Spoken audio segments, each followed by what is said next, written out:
अस्सलाम वालेकुम नाज़रीन, जुल्फ़िकार राहत आपसे मुखातब। नाज़रीन, आज मुझे सेनेट के हवाले से बात करनी है कि सेनेट का मामला बड़ा सिंपल और सादा था।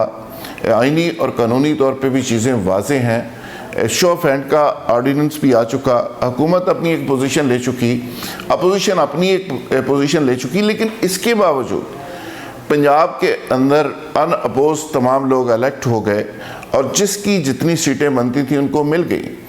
अच्छा, ख़वातीन की जो स्पेशल सीटें थी वो भी डिसाइड हो गई, टेक्नोक्रेट्स की भी हो गई। पंजाब सबसे बड़ा सूबा है, इसके बावजूद गवर्नमेंट फिर भी पैनिक है और इसके बावजूद कि अपोजिशन फिर भी इल्ज़ाम लगा रही है। यानी बेयक वक़्त ये एक ऐसा इलेक्शन बनता जा रहा है। वैसे तो पूरे पार्लियामेंट्री सिस्टम के ऊपर एक सवालिया निशान लगता जा रहा है। वो NA 75 के इलेक्शन हो, सियालकोट के, वो वज़ीराबाद के हों, वो दशहरा के हों, या ज़िमनी इलेक्शन हो या आम इलेक्शन हो, हर इलेक्शन के अंदर बदकिस्मती से इस तरह के इल्ज़ामात और इस तरह की बातें चलती रहती हैं। लेकिन सेनेट चूँकि अपर हाउस है और सेनेट का एक बड़ा सुपीरियर फोरम है और ऐसे सुपीरियर फोरम के ऊपर इस तरह की बचगाना बातें वो बड़ी अजीबोगरीब है। और आज की इस वीडियो में मैं ये भी अर्ज़ करूँगा कि जरदारी साहब ने $1 बिलियन का एक पैकेज निकाला है पीपल्स पार्टी ने, और वो पंजाब में किन लोगों के लिए है, यानी किन को $1 बिलियन मिल सकता है, वो मैं आगे जाके बताऊंगा। और दूसरी बात, मैं आज इस वीडियो के अंदर ये भी वजाहत करूंगा, बल्कि इंफॉर्मेशन बेस्ड कुछ चीज़ें आपसे शेयर करूंगा जिसमें मैं ये अर्ज़ करूंगा कि जो रियासतें चलती हैं वो चलती कैसे हैं। उसमें डेडलॉक नहीं होता, उसमें जज्बात भी नहीं होते, उसमें लड़ाई झगड़े भी नहीं होते। जिस तरह के जज्बाती अंदाज हमारे कुछ तजियाकारों के और हमारे कुछ पॉलिटिकल स्पोक्समैन के होते हैं, वो जो चीज़ें हमें नज़र आ रही होती हैं वो और होती हैं, लेकिन जो अंदर चीज़ें चल रही होती हैं वो कुछ और होती हैं। और बैकडोर डिप्लोमेसी के अंदर चीज़ें कहाँ तक पहुँच गई हैं उसका भी जिक्र होगा। तो नाज़रीन, आगाज़ करते हैं सेनेट के 2 उम्मीदवारों के हवाले से। यूसुफ रज़ा गिलानी साहब है और हफीज़ शेख है। एक बात तो नाज़रीन तय है कि पिछला सेनेट का इलेक्शन भी जिस तरह हुआ आपके सामने है। सादिक ज़रानी साहब कहाँ से निकले, फिर पीपल्स पार्टी ने उनको गोद ले लिया, फिर पीपल्स पार्टी ने उनको ऑन कर लिया, फिर चलते चलाते वो चेयरमैन सेनेट बन गए। और पिछले 5 साल सेनेट जरदारी साहब की वजह से चला, ये फैक्ट्स हैं।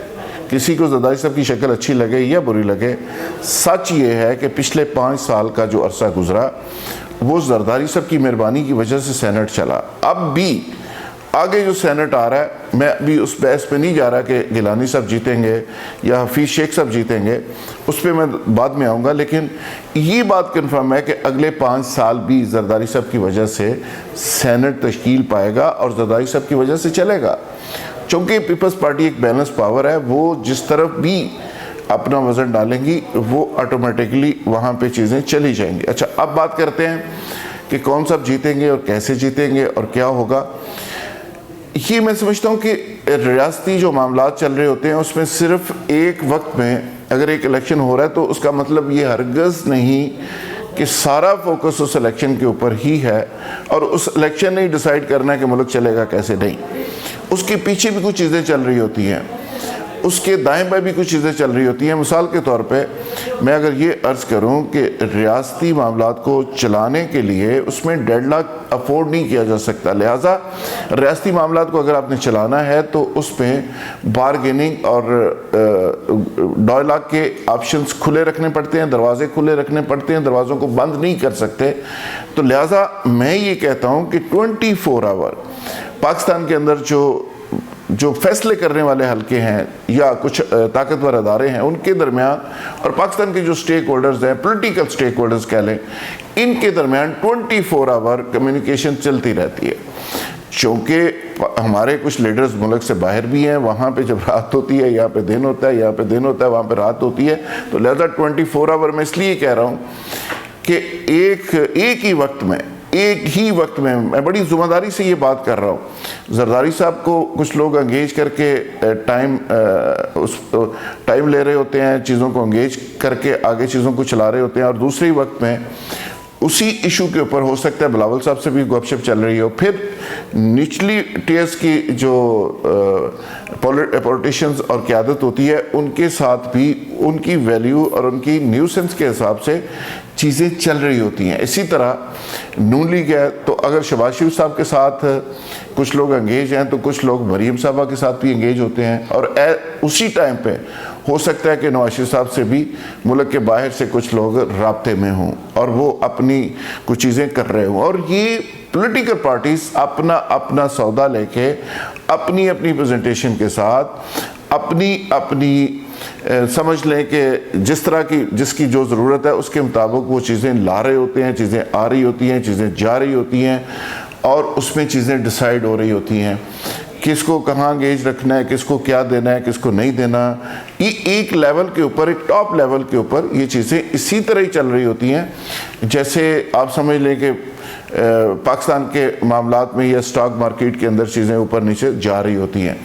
किस वक्त नून लीग को क्या चीज़ मिलेगी, नहीं मिलेगी और क्यों मिलेगी, नून लीग उस पर अपना अपना अपना शेयर क्यों मांग रही है, नून लीग क्या साबित कर सकती है, पीपल्स पार्टी को क्यों मिलेगा, क्यों नहीं मिलेगा, जरदारी साहब का क्या हक है, फजल रहमान साहब को क्यों दिया जाएगा और क्यों नहीं दिया जाएगा, फजल रहमान साहब का क्या हक है। तो ये चीज़ें, एक वो चीज़ें जो जलसे जुलूसों में आप देखते हैं, एक वो चीज़ें जो नारों में देखते हैं, एक वो चीज़ें जो आप बयानात के अंदर देखते हैं, अखबारों और चैनल्स पे देखते हैं, मैं उसकी बात कर रहा हूँ कि जो चीज़ें आप देख नहीं रहे होते वहाँ पे चीज़ें डिसाइड हो रही होती हैं।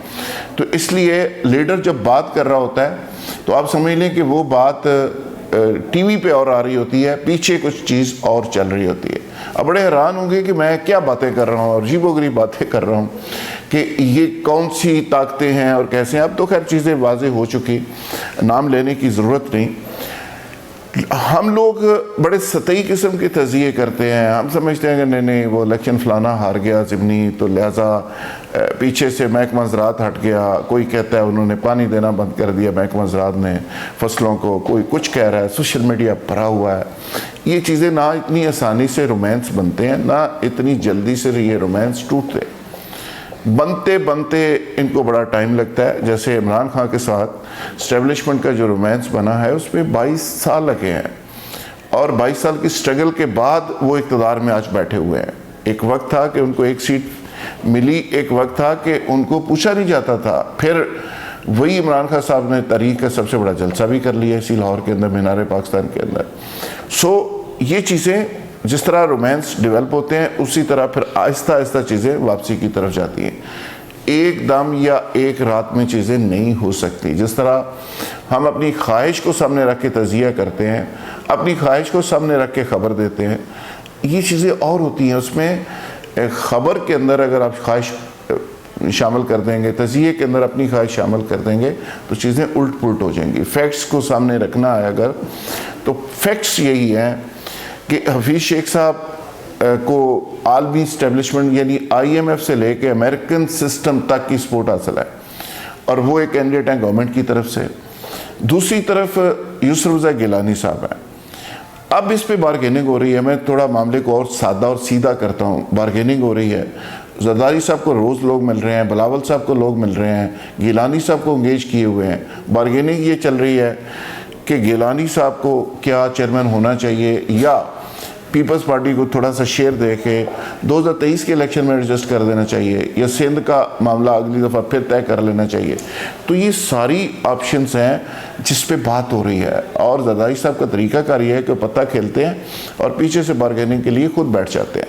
तो वो बारगेनिंग पे डिपेंड करेगा कि यूसुफ रज़ा गिलानी साहब ने चेयरमैन सेनेट बनना है या उन्होंने अगले सेटअप में कोई हिस्सा लेना है और इस सिस्टम को के ऊपर अपना हाथ रखना है और बताना है कि जी हम ही चला रहे हैं।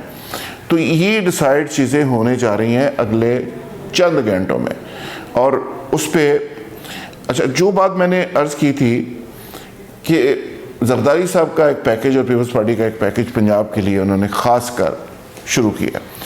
उन्होंने ये कहा कि जो कैंडिडेट इलेक्टेबल्स हैं, जो खुद से जीत सकते हैं बगैर किसी टिकट के, जिनकी इतनी वर्थ है, तो उनके लिए 1 बिलियन रुपए का पैकेज है। 1 अरब रुपया उसको दिया जा सकता है खर्च करने के लिए कि वो शख्स पीपल्स पार्टी में शामिल हो जाए या जीत के पीपल्स पार्टी में आ जाए, 1 बिलियन रुपया उसको दिया जाएगा। यानी इस तरह भी पीपल्स पार्टी सोचती है और उनका ख्याल होगा कि 1 बिलियन से इतने लोगों को जितवाया जा सकता है और इतने बिलियन, अगर 100 बिलियन हो तो 100 बंदा जीत सकता है वगैरह वगैरह। तो वो उनकी जरदारी साहब की कैलकुलेशन एक अपनी भी होती है और उस कैलकुलेशन को आप सामने रखिए। सेनेट के हवाले से देखिए, जिस तरह सादिक सजरानी साहब रातों रात आ गए थे और उसके बाद फिर वो चेयरमैन बन गए और पीपल्स पार्टी ने उनको ऑन किया, इसी तरह हफीज़ शेख साहब और यूसुफ ज़ा गिलानी साहब हैं। अगले 36 घंटे में कोई एक बारगेनिंग चल रही है, वो बारगेनिंग डिसाइड करेगी कि अगला चेयरमैन सेनेट कौन होगा। जरदारी साहब हफीज़ शेख साहब को सपोर्ट कर देंगे मुल्क के वसीतर मफाद में या यूसुफ ज़ा गिलानी साहब पे अड़े रहेंगे, ये चीज़ें डिसाइड हो जाएंगी। और ये बड़ी इंटरेस्टिंग गेम है और सियासत में ऐसे ही होता है, हिस्सा बेकदर जुस्सा, यानी उसमें बारगेनिंग में आप जा रहे होते हैं, आप बेयक वक्त कुछ चीज़ें छोड़ रहे होते हैं, कुछ चीज़ें मांग रहे होते हैं, किसी पे इसरार कर रहे होते हैं, किसी पे लड़ रहे होते हैं, तो आपने बारगेनिंग टूल अपने बढ़ाने होते हैं। तो जरदारी साहब एक बेहतरीन बारगेनर है और वो अच्छी बारगेनिंग करते हैं। तो मुझे लगता है कि इस दफ़ा भी जरदारी साहब विनर रहेंगे। मैं ये नहीं कह रहा कि गिलानी साहब जीत जाएंगे, फलां विनर वही रहेंगे, सिस्टम को, सेनेट को वही चलाएंगे और अगले सिस्टम में भी उनका हिस्सा होगा। बहुत शुक्रिया।